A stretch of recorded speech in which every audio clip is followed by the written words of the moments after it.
All right, it's Lockie here from the Coast Watch Football Podcast, the show where we talk everything across the A-League men's and, of course, my team, Central Coast Mariners, who are doing quite well at the moment.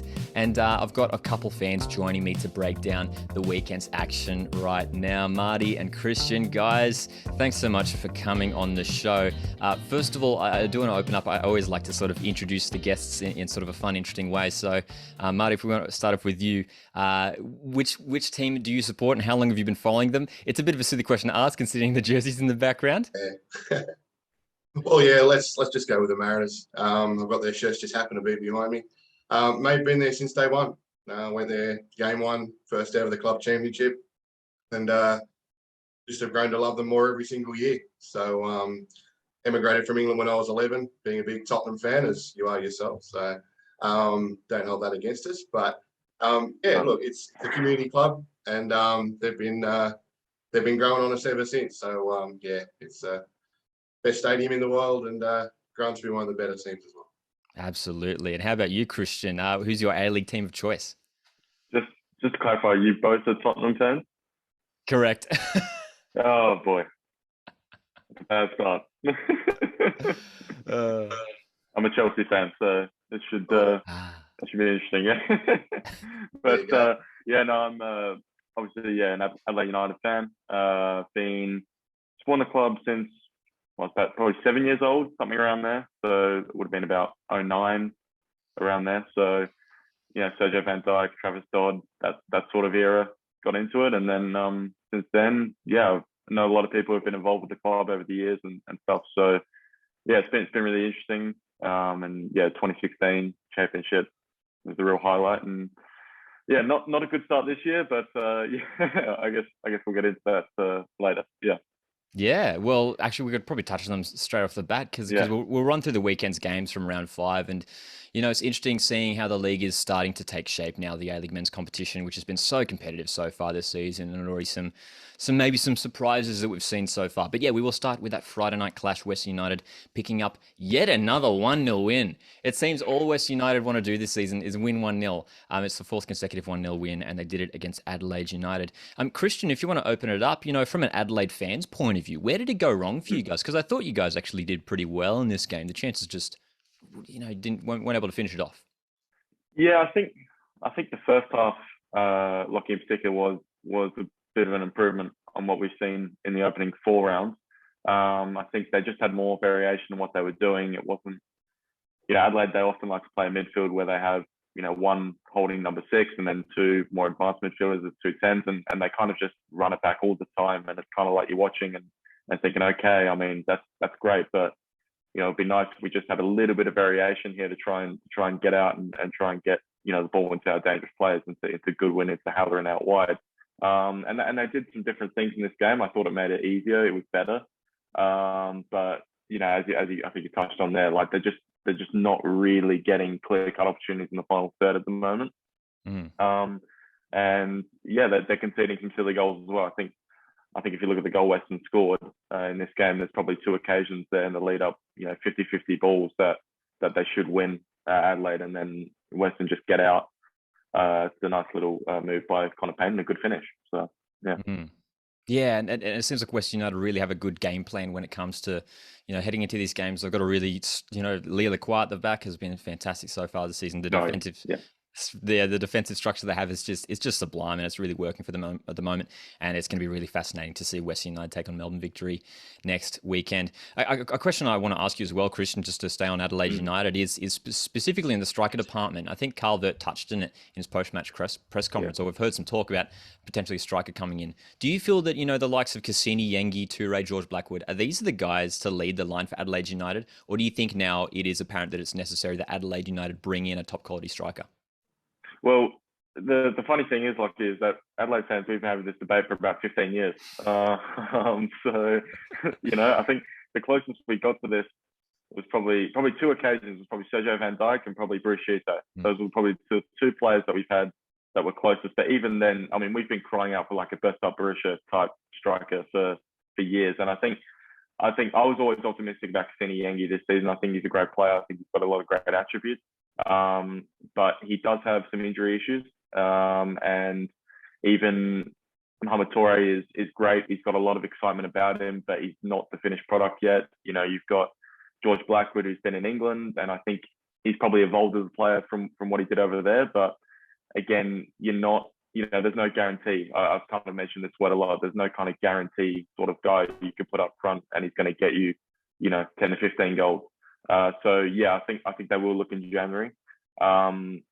And I think, strike is important. I think this team needs other elements though. I think they need a number 10, someone who's creative, someone who can actually create chances for them. Stephen Moore gives us a lot out of possession, but I think he doesn't get involved enough in the play. He's kind of a passenger for a lot of the games at the moment. And I think that he's not really having the impact that Carl would want right now. So look, we'll see. I think they're going to go in for a striker in January. I don't know who's really out there, who they could get. I think, funnily enough, Bersa Parisha, he was playing in Kosovo, and I think he got released from that team in Kosovo. So, let's see if we could try that. That would be really nice signing. But look, we'll see. Yeah, so I mean, certainly work to be done for Carl Verde, and Adelaide now still without a win up to the first 5 games, sitting second bottom on the ladder. So hopefully they can, for Reds fans, they can get that sorted out. But West United looking really impressive so far. Let's move on now to Saturday afternoon. Of course, Central Coast Mariners picking up the victory at home against Western Sydney Wanderers. We'll touch on Wanderers and Carl Robinson and all the drama that's happening there. It seems apparent now that Carl Robinson's days at Western Sydney Wanderers are numbered. Marty, let's jump into it. What have you been most impressed by from the Mariners point of view in these opening rounds, and even specifically in this game? Yeah, I think plenty's been said about the youth that have been playing. I even wrote in the last A-League wrap-up article, we had 7 academy players finish the game against Sydney. So to have that sort of quality coming through, and big raps to the club and to Monty, who just worked so hard on these young fellas. It's paying dividends, and it's what the Mariners have to do. We don't have the massive budgets, and it's just paying dividends. But I also think we can't overlook the fact of the spine that we have with Bozanic is playing so well, Birighitti back in goals. Kai Rolls has stepped up again. Having Marco Urena up front, is that just the guys down the middle are just guiding these young fellas around the place. And I think the key to the success that we've had has been those guys holding it all together and allowing these young fellas just to play their game and just be the support. And I mean, you can imagine what it's like at training with those guys being around you to train with, how much you're going to pick up and the confidence that you're going to get from it. So as much as I'm impressed by the young guys, and we could probably spend another hour just talking about them, but it's been the combination of the existing side, the existing spine, the experience with those new guys coming in. It's just great. 100%, yeah, and really well put. Yeah, 100% agreed that there seems to be a really good balance between experience and youth in the squad at the moment. And look, we dare to dream as Mariners fans. We're the little club, the smallest club with the biggest heart, as they say. But Mariners have made a promising start to the season: 3 wins, 2 losses. And it's worth raising the point that in our opening games we've been without a top goal scorer from last season, Matt Simon, Nikolai Muller, just making his first minutes, getting his first minutes on the weekend. Benny Cololo, only just coming back from injury as well. So this Mariners side is only just going to keep getting better and better, especially with someone like Mateus Maresh improving game by game. From a long-time Mariners fan, in yourself, where realistically, can we see the Mariners finishing this year? And is there a chance that we could make a genuine push for the finals if we do finish top 6? Yeah, look, as I said in the article, you ask any Mariners fan, will say the same thing. Hopefully we'll make the top 6 and we'll take it from there, because you won't get anyone to say, yes, we're going to win the comp, we're going to do this. But in saying that, with the talent that we're seeing, every game, as they say in horse racing, they're better for the run. And the experience that they're getting, you can only imagine that this team is just going to keep on growing. A team like the Jets, for example, which I know we'll talk about, they're playing really good football, and yet we beat them at home. We've beaten Sydney, we've beaten West Sydney. So it's not like we're playing all the bottom teams and getting results. We're playing against some quality opposition. Macarthur, I thought we were desperately unlucky not to at least get a point. So, we've been competitive, and these next couple of games coming up are big for us. Because we need to continue with the points. But yeah, I can see us in top 6, and I've said that from the start. And I think we'll just be an exciting team once we get in there. I don't think anyone will want to play us. I think they can see the enthusiasm and that youth and that experience is blended so well. And yeah, no one will want to come to the stadium to play to play the Mariners under the palm tree. 100%, yeah, and that's a big one for me. Being a fan, since when I was a kid, to make Central Coast Stadium a fortress and to get the crowd numbers back up again. That's all we want to see.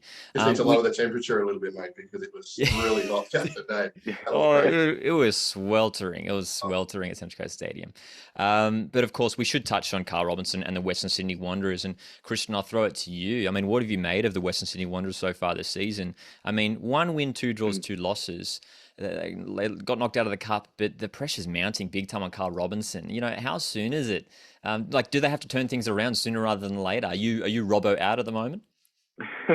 Honestly, I don't think I'm that invested enough in it to actually have an opinion. But I think he's on thin ice for sure. But I've said this from day one this season. This club, the Western Sydney Wanderers, it's not about changing the manager, just changing the manager anyway. That they need some sort of overhaul in there. I'm not sure if you guys saw on Twitter with one of your former legends, Patrick Zwanzwijk, and there was also Dean Heffernan as well, getting pretty animated, you might say, on Twitter with opinions, a few strong opinions, which was interesting because I know a colleague of mine who says that when he talks to a lot of people involved with the Wanderers, that it's always very bright, very bubbly, it's a family atmosphere, this and that. And then you kind of saw those comments over the weekend, and it was interesting that, maybe not, it's not all so fantastic, I guess. And it is, maybe there is an element of toxicity, apologies, about the environment over there. So look, I don't really get what they're trying to do in terms of A, the way they play, in terms of B, the way they build their squads. And that's been like that for many years. I think it's just kind of, which Aussies are playing abroad that want to come back home, and we'll just get them, and then we'll just kind of put something together from there. So yeah, and look, I think Carl Robinson's a good man manager. I think from when you listen to him speak, I think when you listen to what players have said about him, I think they respect him, they like him. But I'm just listening to a few things he's saying of late as well, and I think he's kind of slowly getting that stage where maybe he's losing the players, this sort of thing. And yeah, I give this maybe a month tops. We'll see. But yeah. Yeah, for sure. And yeah, you're right. It's good that you brought up that. It's just come out within the past, I guess, 24 hours or so. I saw it on Twitter as well. Dean Heffernan and Patrick Zwanzwijk, 2 former Mariners legends involved with the Western Sydney Wanderers. These allegations, I guess, coming out that apparently of this toxic culture, like that has started from the top at Western Sydney Wanderers. So obviously it's still early days with that. And I think it was Vince Regari that put out an article on that one. So it'll be interesting to see how things play out there at the top when it comes to Western Sydney Wanderers. But look, an interesting time to be a Wanderers fan, but we'll shuffle on to Victoria now. And of course, there was for me, it was the game of the season. I had so much fun watching this one. The Melbourne Derby, Melbourne City 2, Melbourne Victory 2. Obviously a big build-up heading into this game after last season. The aggregate score across all 3 derbies was 14-1 to City, and Victory were much more competitive, of course, in this game. Marty, I'll throw it to you. What's your take on this game and even just the performance of these 2 sides so far this season? Victory are looking pretty good under Tony Popovich. I think most pundits have both these Melbourne sides in the top 3. I don't think many people have left them out. So I think it's the first game this season I've actually gone back and watched that wasn't a Mariners game. So I've actually wanted to really have another look at it. I thought the crowd made it. There was lots of banter around about the crowds before the game, about tifos and all sorts of stuff going on. So it really built the whole atmosphere for it. It was a derby. That's what we're talking about when we're talking derby. Great for the game, great as a spectacle for the game. And it was just a battle. I mean, it was a late goal. They had a red card in it. I think possession-wise, it was probably 45-55. It was pretty evenly spread from what I remember. And I think shots on target with about the same, corners were the same. It was just that tight derby kind of game. And as I said, I mean, people who say that football's boring because you get draws out of it need to watch that game, because as a neutral who's just there to watch the game, both those sides will be there when the whips are cracking at the end of the year. You know that. And I'm interested to see how they bounce after this game. Derbies can take a lot out of sides. There's a big expectation, and then you move on from there. So, it'd be interesting to see what happens this weekend. But no, it was a cracker of a game, and well worth another watch. For sure, yeah. And looking at these two sides, like Christian, like for me, it's so hard to split in terms of which side is going to finish higher than the other at the moment. Tony Popovich has revolutionized this Melbourne Victory side. They're a completely different team to the one we saw last year. But of course, we know how good Melbourne City are, and they've got such a strong squad at the moment. Christian, for you, I mean, what did you make of this game, and even specifically, like which team do you see finishing higher? Is it going to be City, the reigning champions, up there again, or a Victory gonna is will Melbourne be navy blue this season? Well, actually, I'll start. I've got a bit of a funny, I guess, anecdote Yep. Because I missed this game, believe it or not, and I was fuming afterwards when I came back. I was actually working on Saturday night. We had a function and stuff, and they obviously got me there. So yeah, I got back in the car and I was scrolling through my phone, and I'm like, oh my god, I've just missed, the best game of the year, pretty much. Particularly, let's be honest. I think these opening 3-4 rounds, there have been a lot of kind of dull affairs, some stale games, and I think that was a bit frustrating because I had to sit through some of those, and then obviously I saw that. But yeah, look, it was fantastic. Just watching some of the highlights back and stuff. The atmosphere in, I guess, the COVID environment that we still got going on at the moment. I think to still see an atmosphere and such a big crowd like that was fantastic. I mean, even usually when it's a Melbourne City home derby, I think sometimes you don't really see, particularly in the top tier there at Amy Park, like still you're seeing fans kind of seated up there, and I think that was really good to see. Yeah, some crazy goals as well. I think from Victory, I like the equaliser from D'Agostino. I think Palava, he's literally just bombed it like straight down the pitch, and then I think Glover should probably save it. Just goes over the line. So yeah, look, a bit of a frantic game. Jamie McLaren getting sent off. When you see that, so. Yeah, great entertainment. Free-to-wear game as well on a Saturday night, so that's a big plus for people to actually see that and get that to a wider audience. So yeah, all big thumbs up for that game. Yeah, for sure. Yeah, and you're right. The fact that it was shown to a free-to-air audience, and I think they made the point in commentary afterwards. Even if there was just a casual fan just tuning in, it was a great advertisement for the league. Hey, awesome stuff. And of course, we should touch on the fact that Brisbane Roar Perth Glory's game postponed. Unfortunately, some positive COVID cases in the Perth Glory camp, and yeah, I really feel for Perth Glory, who have been. I think they're in South Australia and Queensland. They've got some games playing New South Wales. They're jumping all over the place. So hopefully we can get back to some normalcy when it comes to Perth Glory in particular. And same thing with Wellington Phoenix. We'd love to see them back in New Zealand. Let's touch on Sunday's games. There were some pretty epic games on Sunday. First of all, Macarthur SC, Newcastle Jets. Macarthur SC picking up the 2-1 win, coming from behind with 10 men. Philip Curto, goalkeeper, sent off after 18 minutes. And it was a Danny De Silva. Danny De Silva basically rescued the game for Macarthur FC with a fantastic goal and assist. Marty, what did you make of this game, and especially Macarthur FC, the way that they're playing to get a big result against an informed Newcastle Jets side? Absolutely, and all these ex-Mariners scoring goals all over the weekend, kind of pain, and yeah, it's just crazy. But yeah, I actually tipped the Jets in this one, and that's a rarity for me. Me too. I just think they've been playing some good football, but. And when we went to Macarthur, I just thought, oh, geez, that should have been something. But there's just something about their structure. I think they line up in, like a 3-4-2-1 kind of thing. It's a very sort of midfield, hold the ball kind of thing. I think the possession for Newcastle was massive. I think they had 70% of possession. It was something stupid like that. But possession doesn't get you 3 points, and goals do. And for Macarthur to do it the way that they did, I'd never have picked it. I wouldn't have picked. There was enough heart in that side to come back with the 10 men and everything. It was a crazy game, and again, as I said before, I tipped the Jets to actually do something this year when we saw them beat was it Wellington 4-0 earlier on. Performed really, really well. I thought this would be a game that would take it to that next level, but Macarthur's putting the ball in the back of the net, and they're defending really, really well. Interesting to see what happens without Curto though, and we'll see what happens there, but. Yeah, it was a weird game. I think it was a good game, but it was kind of like a weird game to watch. So, but again, I still think Macarthur's up there, so can't argue with what they're doing so far. Yeah, you're right. It's a funny one, and even looking back, even as you mentioned before, when the Mariners played Macarthur back in round 3, it felt like Mariners deserved something out of that game. Yeah, Macarthur have just been finding ways to defend really well and just get the win. And they've done it again here against a good Newcastle Jets side. And of course, the other game on Sunday, Sydney FC, the team who have famously been struggling so far this season, finally get their first win of the season against Wellington Phoenix. Wellington now 3 consecutive defeats in the league.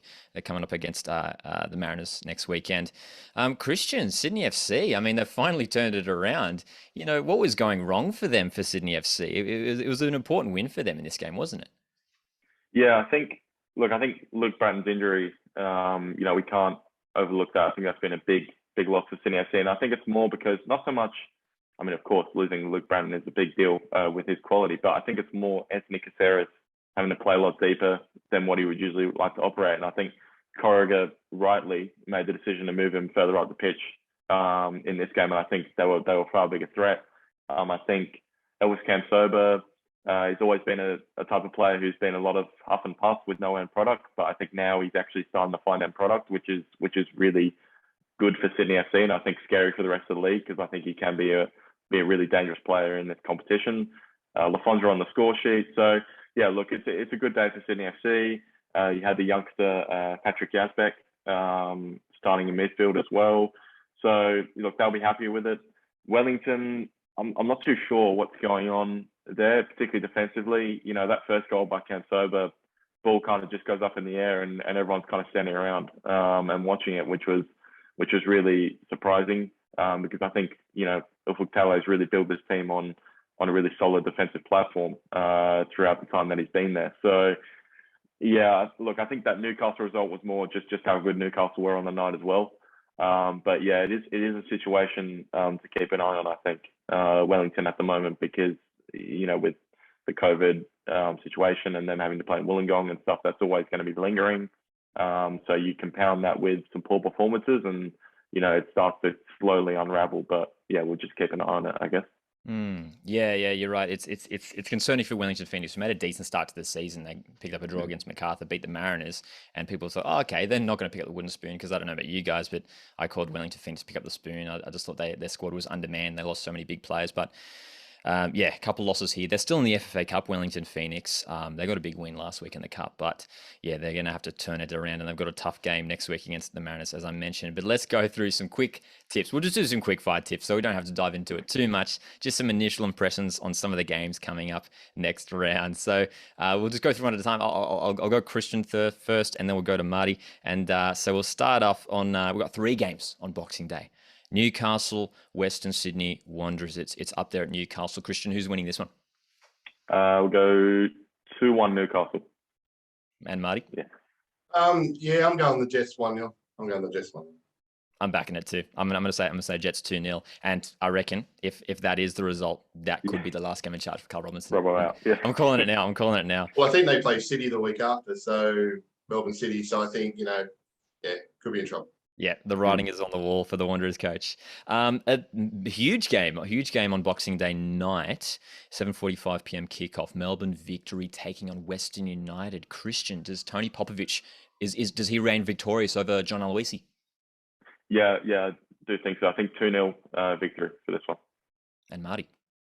As I said before, after a derby, big game, I'm tipping a draw. I'm going to go a 1-1 draw in that game.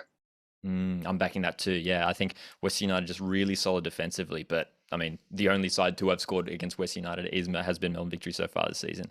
And then another fascinating game, Macarthur FC, who, as we've mentioned earlier, just finding ways to win games at the moment, undefeated so far this season, taking on Sydney FC, who will be coming off a high after getting that win last week. This is the 3rd time these sides have faced off this season. Macarthur won back in round 2. They've faced off in the FFA Cup. Sydney FC won that game.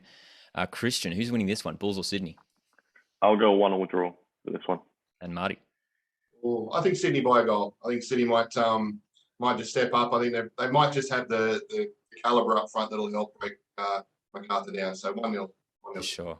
Yeah, I expect this one to be close as well. I'm gonna say 2-2. I'm hoping for an entertaining game.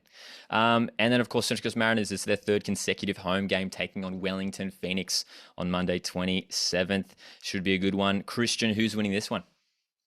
The Mariners Phoenix. Mariners. We'll go 2-1 Mariners. Marty?